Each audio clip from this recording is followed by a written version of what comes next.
The recent judgment that the former governor of Samburu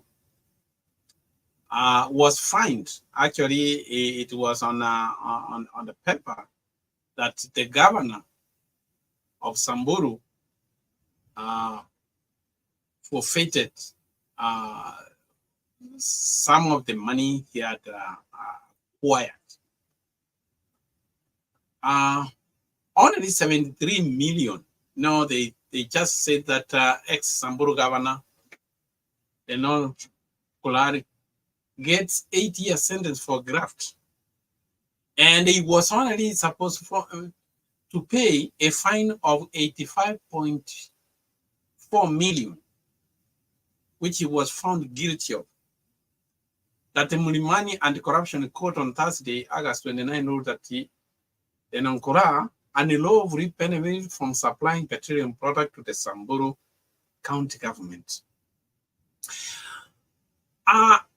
To me, I thought this was an insult. The reason why we say that it was an insult, the Samburu governor, Moses Nankura, before he was elected Samburu governor in 2013, he was working in an NGO world, working notice that. The EACC says the governor's investment record showed that he didn't own any land or house in Nairobi at the time. But these investments sprang up immediately he was elected. He acquired his first home near Carnival Restaurant in his first year as governor, a palatial mansion in Karen, Fair Acres area, worth 300 million.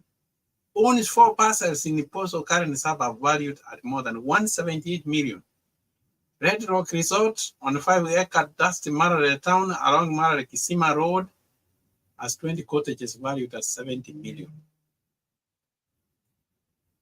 You can imagine all of those coming handy that the governor acquired those things very quickly.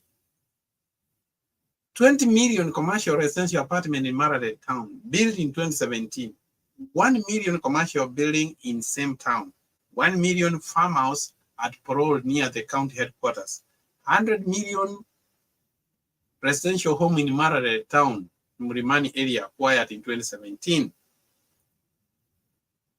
Owns Onyx Flats in Marade town, built in 2014. The building valued at 90 million also hosts the Kenya Revenue Authority Regional Office and Onyx Petrol Station. Onyx Petrol Station and Service Station between 2013 and 2018 was awarded a lucrative contract for supplying diesel and a petroleum product to the county government. The companies of county officers, all of those county officers, the people, Samburu Supplies was raising Kungu officer in Heritage, which supplied and was paid 6 million. Another one for the revenue officer, 42 million. All those are the companies which he used to siphon the money. So the money Moses Nanankura took from the county government for billions. And now EACC is telling us now that they have gone to court. What they could only prove is that of the 84 million. That is a slap on the face, surely. How is that possible? This same guy was supposed to have been, that is peanut. What he has remained with, I think he has remained with more money now than what is surrendering. When you see that happening, and then there is also another one we have for Okot Obado. Okot Obado had this case also. Okot Obado was off the hook because he struck a deal with EACC in his 2 billion graft case. because the governor was accused. They had reached a compromise that where he would forfeit 2 high-end vehicles, a house in Roresho, and other properties worth 235 million. This was, he had come into an agreement with the county, with ESCC. So he surrendered that. But Okoto Battle had even also, so that he only negotiated a very small amount, even if this continued. The case continued, but Okoto Battle had taken a lot of money because he had used, he had opened many companies where he had siphoned a lot of money, millions of money. All those companies were opened, they were under his relatives, which siphoned 461 million branding of Obato House FM radio. Another one, 114 million for supplying furniture, 116 million, 158 million, and another one, 54 million, Kajuju business, 15 million. All this, and the Dodge Technology, which was given 598 million, and many other companies. He was using this man, Mr. Tieno, account government employee, was said to have received 119 million through his 2 companies, Safecon Engineering and the Dolva Software, for services he has claimed were not rendered to the county government. Otieno was employed on September 15 as a pharmacist at Uriri Sub-County Hospital. The commission claimed he registered his 2 companies in 2016, yet the money was said to have been dispersed in 2014. What an irony. Now, with all this, then they tell us that he has negotiated to give back only 255 million. There is a big joke and a waste of money. Even EACC is not doing well with the court and other things. I think Kenya's corruption has become so deep that this is a rot in government. So when Okoto Battle had settled with this, he has escaped so many things. Now, Bernard Kuro would not run for any public office now that he has been proved guilty. So Okoto Battle has gone scot-free, while he has gone with billions of money. Only he has given a piecemeal back. That is what is happening in Kenya's corruption. Because if you look at what is going on in Kenya right now, the thing is that corruption fights back. And it should be, we will start. And if they would have started, if really the president wants to fight corruption, he has to fight corruption. For example, they said that there was a directive given to the principal secretaries acting as accounting officers will be fired if Auditor General establishes audit queries in pushing some of them to consider quitting the public sector. Prime Cabinet Secretary Musalia Mudavadi issued the directive after several permanent secretaries and head of state agencies failed to answer audit queries in the latest Audit General reports currently filed in Parliament. This report highlighted the massive misappropriation of funds and the theft of public resources across the various ministries. So the NDS noted the zero fault audit that seeks not to attract a single audit query from the office.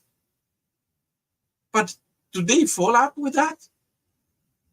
The PS do not answer. Because, look, it is reported that a total of 77 high-impact corruption cases involving more than 157 billion in public funds were registered in court between 2018 and the first 6 months of 2020, according to a report by the Office of the Director of Public Prosecution. 2019 alone, 26 corruption graft cases involving top government officials. What 140 billion were pending in court. This amount represented about 5% of the 2018-2019 national budget. Wow. In the first 6 months of 2020, the government lost 1.24 billion to corrupt state and public officers. Bribery, extortion, and kickbacks are some of the major forms of corruption in public service delivery and production through irregular procurement and award of government contracts. And now, then the president already says that he will seek amendment of the constitution to put. What are piecemeal things? Really, when we leave thieves to go with public money and then give back to the government just small, I mean, what lessons did we learn? Yes, we have convicted Moses Nankura, but what did we learn? What lessons? There are so many impunities, impunities like in Kenya, a land officer, a Thika land official with 17 luxury cars, 106 prime properties, and millions of cash at home was caught recently. This guy, with all of these plots, and it is now that they are going, they had to arrest him. Where were they when this guy was acquiring all these? And in another case also, Nicholas Owino, yes, is going for the means of land sale, but who fictitiously amassed 1.2 billion in 15 years. The guy has acquired a lot. This guy had landed property worth 694 billion. And he had cash of 487, which he transacted through M-Pesa, with many vehicles worth 10 million. And he was just a junior land officer. That he's going to forfeit all that.